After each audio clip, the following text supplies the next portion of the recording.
Hello my friends, welcome back in my channel. My name is Miro and if you are a first time here, I am stock photographer and videographer. Did you anytime think about why many images in stock agency looks really like frozen? Everything is still, no moving really, but in real life we have a lot of movement around us. I think it's a good idea if you want to upgrade your portfolio, put some movement to your stock portfolio.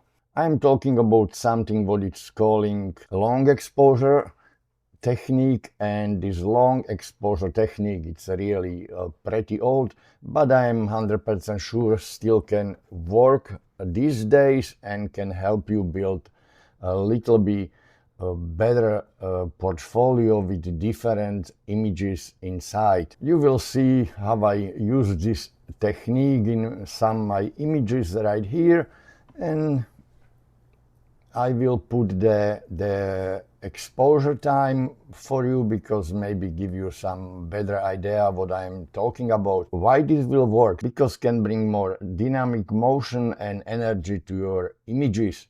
It's not really hard, but for some technique you will need definitely tripod, and for other one the tripod is not really necessary.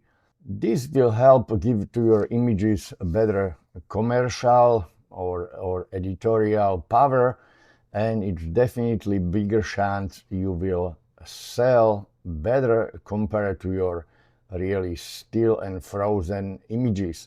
This is really great if you want to show the city energy or transportation or good for sport.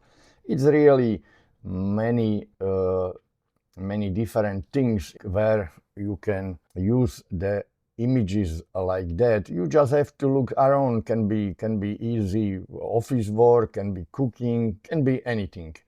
It's really just up to you do how you do this moment, how you transfer this moment to your photography.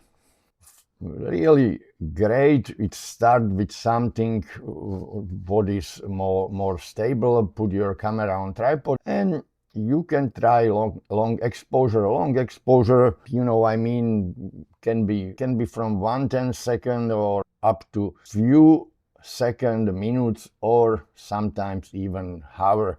It really depends, but I will don't go to the extreme about the hover. I am just talking right now about something between, let's say, 1/20 up to 5, 6, up to 10 seconds.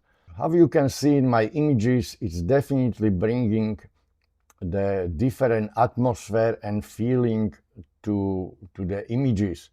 It was really not hard technique, just you have to spend more time with tripod, or if you don't want to use tripod, you can try also very popular technique, it's calling panning, when you move the camera and follow the object with your camera, and you will need the speed, let's say 110, 120, 1/5 seconds. It really depends on how fast is moving the subject you are following.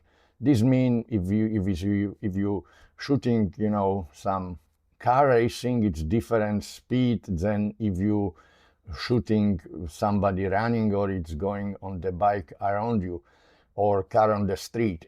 But it's definitely the effects will be same, and what will this happens will be the blur around the images, but the main subject will stay sharp.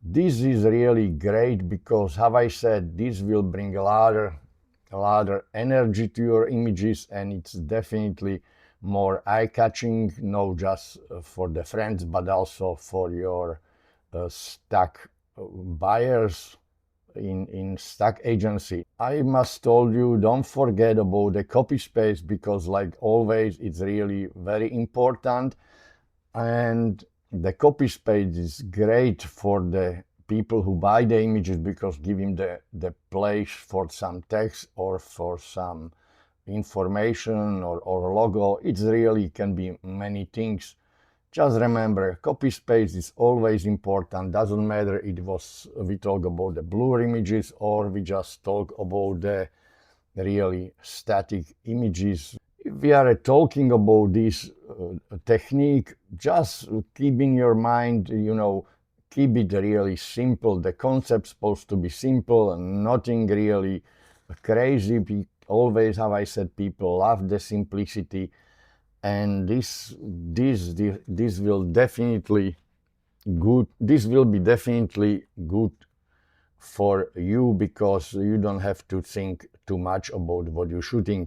Have I mentioned before, really great for this is showing some speed, some urban lifestyle or sport. It's really up to you. The best if you shoot multiple variation from the same subject because it's really not easy predict if the images will be really good or no, because as I said, you are moving with your camera and following the subject. This means it's very easy to miss the main focusing point. Always is good if you have multiple variation from same subject because it's really easy to miss the right focusing spot on the images, and this is why it's good if you have more images because trust me, will be a lot bad images. I know sometimes from, let's say, 20 I will take just one good, not even that. Sometimes it's really depends because if you have time you can practice this technique and will be really good if when you are going to shoot outside, you will be ready for that. I really love this during the morning or evening hours, but it's easy to do during the day also. Just you have to try. I guarantee you will feel the moment in your images, and it's really great and powerful tools and very simple because you already have the camera. Just go outside and try to do it. Trust me, many images it's selling like that, and I really love it because make my portfolio more dynamic, and the buyers can find many different images. I hope so you enjoyed this video and I give you some new idea what to shoot during the coming spring, summer and fall. But just remember, you always have to watch the background behind your subject because it's really important too, because if you have too busy background, sometimes doesn't have to work really well, especially if you have the subject it's dark and your background is really dark too. It can be like bleeding together. This means you have to check the property around your subject. I hope so. Have I said I give you some idea with that, and I will see you very soon in my channel. Thank you very much for watching and have a great weekend because weekend is almost here, and enjoy it.